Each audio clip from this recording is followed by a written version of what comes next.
dapat pula yang free rider. Terus macam, ya Allah, stres dia dah penat.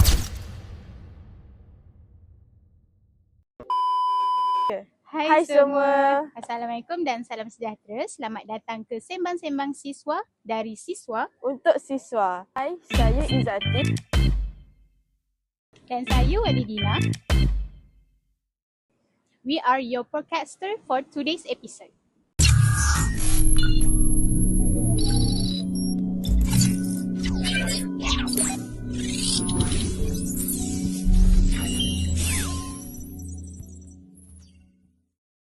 Dalam episod kali ini, kita akan membincangkan mengenai mental health dalam kalangan pelajar. Kadang-kadang kita sendiri boleh nampak dalam kita menjadi seorang pelajar pun boleh menjejaskan mental health kita dari segi pelajaran, persekitaran tak pun kawan-kawan. So tujuan kita ni pula adalah untuk berikan ruang kepada pelajar untuk berkongsi pengalaman, pandangan dan juga tips untuk mengawal mental health diorang ketika sedang belajar dekat Polin. Macam mana diorang menguruskan emosi diorang apa semua tu. Betul, dan kita harapkan juga supaya isu mental health ni perlu dititik beratkan lah, sebab mental health kan of course lah benda penting. Jadi benda ni kita harap dapat lagi memberi manfaat kepada pelajar-pelajar di luar sana untuk sentiasa menjaga mental kita. So harapnya melalui perbincangan ini semua pendengar boleh lebih memahami tentang isu mental health dan dapat belajar cara yang lebih baik untuk mengawal dan mengurus emosi sebagai pelajar. Kalau korang ada pengalaman, cerita ataupun pandangan sendiri kan mengenai topik kita mental health ni, korang boleh kongsikan dekat email iaitu sembang-sembang-siswa@gmail.com. Siapa tahu cerita korang tu boleh kita orang bincang dalam episod akan datang ke. So semoga podcast ini dapat memberi manfaat dan juga dapat membantu pelajar yang sedang menghadapi masalah mental health. Okay, saya nak tanya Wali lah. Apa pendapat Wali mengenai betul ke mental health ni boleh menjejaskan prestasi pelajar dalam bidang akademik? Bagi saya, mental health ni dia akan menjejaskan akademik sebab bila kita ni tak terurus emosi kita ni, kita jadi tekanan, lepas tu susah nak belajar. Bila lecturer ajar pun kita jadi macam kurang fokus sebab kita tak ada motivation untuk nak teruskan pembelajaran. So dengan tu kita punya result pun akan menurun lah. So benda tu akan lagi rosakkan mental health kita macam tu. Betul. Tapi dari segi pandangan saya juga betul lah apa yang Wali katakan, sebab kadang-kadang kita pun tak tahu bila mental kita dalam keadaan tak stabil, dan benda tu pula menjejaskan akademik sebab yelah kadang-kadang kita sibuk dengan assignment, dapat pula yang free rider, lagilah kita akan rasa macam kenapa dorang macam tak nak buat kerja. So benda tu memang akan nampak lah mental kita akan terjejas. Kita nak kena buat dari segi rangka kerja, nak kena siapkan, nak kena hantar, like mostly benda tu kita as the student memang penting lah. Sebab tu kalau nampak dalam kalangan pelajar, masalah mental health ni mostly dalam segi tugasan, bukannya dari segi kawan ke apa, tak banyak dalam tugasan. So Zati rasakan apa punca utama student ni dia stres dekat poli semasa diorang belajar? Bagi Zati lah, mungkin dari segi tekanan, like kadang-kadang lecturer minta kita hantar this week juga assignment. Dia bagi minggu ni, dia disuruh hantar minggu ni. And then kita dapat pula yang free rider.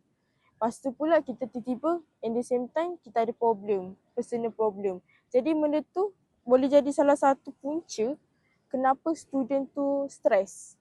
Berdasarkan pengalaman saya, kebanyakan pelajar, diorang akan ambil kerja mudah. Macam kita as the leader in the group, kita kena recheck semua tugasan assignment. Tapi yang diorang ni hanyalah menggunakan ChatGPT. So sekarang kan zaman moden. So diorang banyak copy paste ChatGPT dan diorang tak tengok pun okey ke tak apa semua. So benda tu akan jadi salah satu punca stres bila kita sahaja yang memberi effort lebih dalam segi tugasan, dalam segi persahabatan ataupun sebagainya. Bagi Wali macam mana?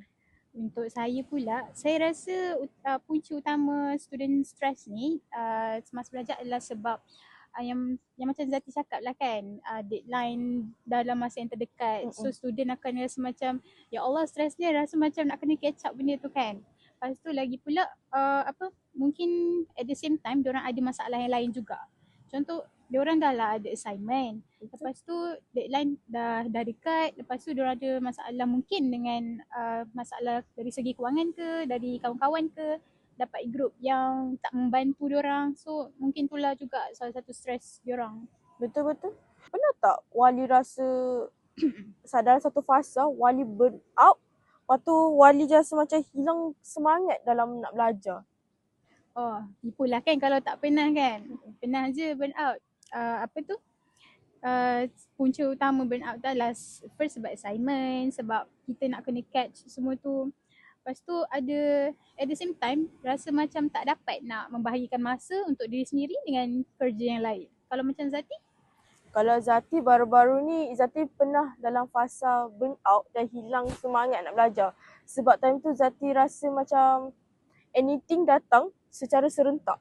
Jadi Zati tak boleh nak kontrol diri dalam menyelesaikan sesuatu benda. Sebab time tu deadline, assignment akan hantar, test quiz, personal issue dan maybe environment juga yang memain peranan. Jadi time tu Zati burn out. Dia macam kita tak tahu kita fikir apa waktu tu. Cuma kita fikir saya nak duduk dalam bilik dan tak nak jumpa siapa-siapa. Sebab tu dalam fasa macam kita hanya nak menjauh dengan orang. So Zati rasa time tu, keadaan Zati time tu macam wow, this is my first time dalam situasi tu, macam kita tak pernah rasa benda tu. Jadi bila situasi tu kita macam okay, lepas ni kita kena lagi pandai, Zati kena lagi pandai kontrol diri lah. Zati kan, bila Zati rasa stres, rasa penat, macam mana Zati lepaskan perasaan tu?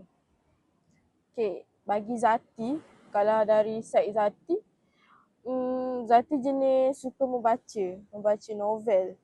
Jadi kalau Zati rasa macam terlampau tertekan dengan keadaan, Zati akan baca cerita sedih lah. Sebab situ Zati boleh puaskan hati Zati. Kalau kita nak nangis pun, kita boleh bagi reason, saya nangis sebab baca novel. So tak ada masalah lah, tak ada orang nampak sangat. Tak pun, saya pergi jalan-jalan, saya pergi pantai ke. Sebab kita, macam mana? Sometimes kita kena refreshkan diri kita. Sebab kadang-kadang kita sebagai manusia ni tak boleh hadap sesuatu perkara secara serentak. And then kita kena cari cara, even cara tu membebankan diri kita. Tapi nak tak nak kita kena buat juga untuk tenangkan diri kita. Kalau Wali buat macam mana? Kalau untuk saya pula, untuk cara saya lepaskan perasaan stres, penat tu adalah dengan menyendiri.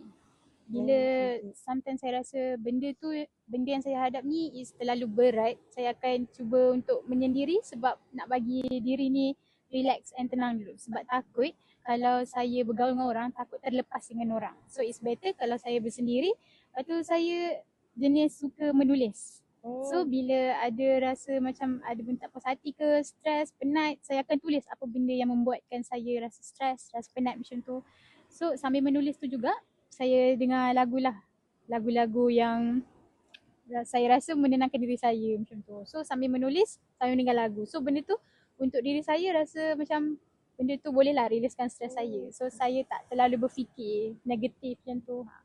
Betul-betul, sebab kadang-kadang ada setengah student ni dia lebih suka mendiamkan diri. Sebab kita kadang-kadang mendiam tu adalah salah satu cara yang baik juga. Sebab kita tengah cool downkan diri kita. Sebab kita kadang-kadang manusia tak dapat kawal kan suara, macam kata-kata, jadi okey juga. Pada pandangan wali kan, penting ke kalau student jumpa kaunselor untuk menceritakan masalah diorang? Bagi saya, yes, it's very important sebab kaunselor ni diorang dah diiktiraf.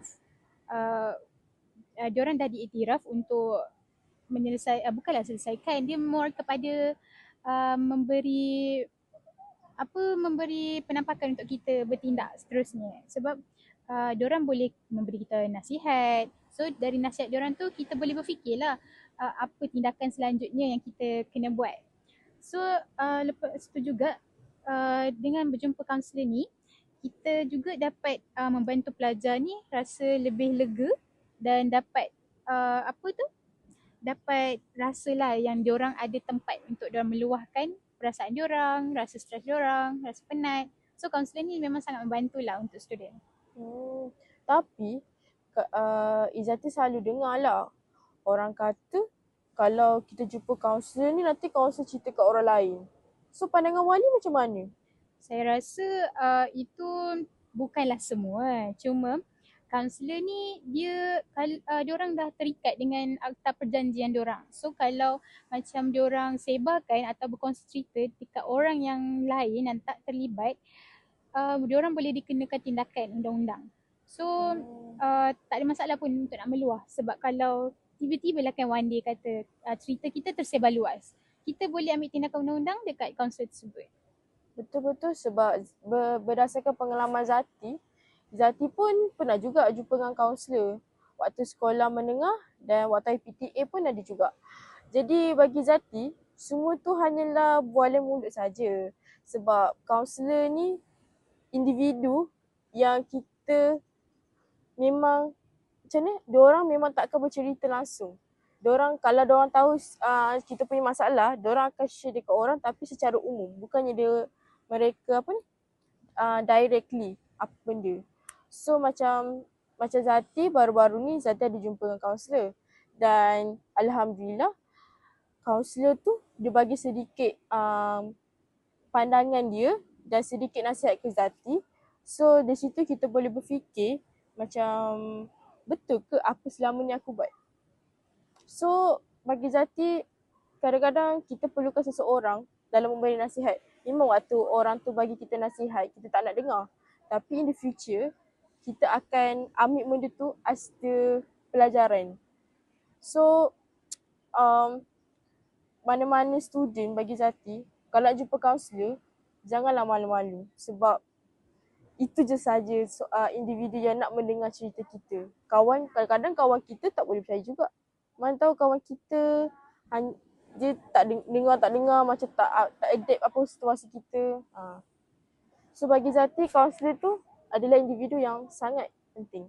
Seterusnya Zati rasa kan pada zaman sekarang ni, orang sekarang diorang masih anggap tak yang mental health issue ni hanyalah sekadar perkara yang kecil je? Bagi pandangan Zati lah, berdasarkan isu semasa ni, Zati nampak kebanyakannya ramai orang anggap mental health issue ni penyakit mental. Yang orang kata, oh dia ni gila, dia ni sakit mental. So diorang macam menganggap benda tu kecil, remeh. Sebab penyakit mental ni kita ada banyak.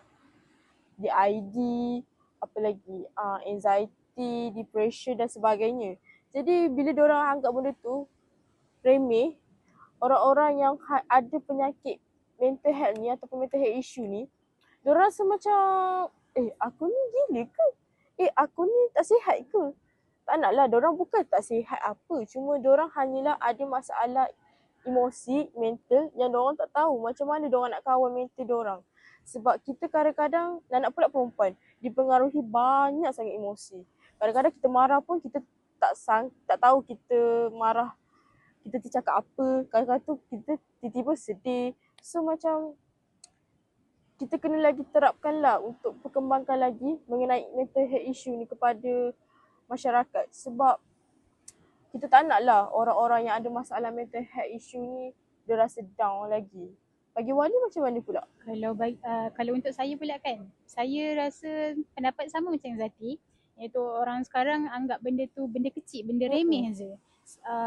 Bagi diorang rasa macam alah, mental health issue ni korang ni gila, korang ni tak sihat. Betul. So bila orang yang mengalami benda tu dengar benda tu, so diorang rasa macam oh, aku tak payahlah cerita sebab benda ni benda kecil je.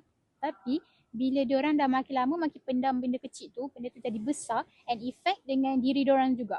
So diorang mungkin jadi diri diorang tak terurus, diorang down sebab tak ada orang pun nak anggap benda tu benda besar. Betul, dan benda tu juga kadang-kadang boleh menjadikan seseorang tu dalam keadaan trauma. Jadi bila dia dalam trauma, anything benda yang di dalam situasi yang sama akan menjejaskan diri dia lah. Contoh, Zati actually takut dengan lelaki. Jadi bila Zati dalam sekelompok lelaki yang ramai, Zati rasa takut. Mungkin orang tak akan nampak sebab kita sorongkan benda tu. Tapi bila kita dalam situasi tu, kita takut, saat takut dia sampai tahap kita rasa nak nangis. So bagi Zati kan, lebih-lebih lagi lah, family, utamakan mental health issue. Sebab gitulah, kita pun tak tahu tahap mental seseorang tu macam mana. Kalau ada tahap biasa-biasa macam Zati, alhamdulillah. Kalau ada dah tahap lagi tinggi, bahaya. Jadi kan, saya nak tanya Wali lah. Apa nasihat Wali untuk pelajar-pelajar yang struggle dalam mental health issue ni? Bagi Wali, untuk nak yang nasihat untuk student tengah struggle ni, diorang kena cubalah untuk slow talk dengan family, dengan kawan-kawan yang diorang percayai. Diorang kena juga luahkan benda tu. Jangan pendam sorang. Sebab bila kita pendam sorang ni, dia jadi efek jugalah kat diri kita. Lepas tu, korang kenalah juga pandai urus masa dengan baik dan jagalah diri sendiri tu. Urus masa dengan baik ni maksudnya korang kena pandai bahagikan masa, bila untuk diri sendiri, bila untuk buat hal-hal lain, bila kita kena fikir pasal orang. Janganlah terlalu pendamkan emotion tu dekat diri kita je. Sebab benda tu sakit tu kalau pendam tu. Betul. So at least meluah lah. Betul juga apa Wali cakap, sebab kadang-kadang pendam ni lama-lama jadi makin sakit. Macam kita lah, kalau macam luka kita tak rawat, lama-lama makin teruk lah luka tu. Jadi bagi Zati juga, benda mental health issue ni, at least lah kita kena ada seorang pendengar. Bila ada seorang pendengar, anything kita nak meluah, kita ada. Jadi kita tak tersimpan lama benda tu, dan benda tu tak bengkak sampai ke kita besar nanti. So itu sahaja pada pandangan Zati. That's all from us from this episode podcast. Jadi I hope korang dapatlah pengajaran sedikit mengenai topik yang dibualkan tadi. Mungkin pandangan korang ada yang lagi bernas. So apa-apa pun jangan lupa untuk bagi cadangan di email sembang-sembang-siswa@gmail.com.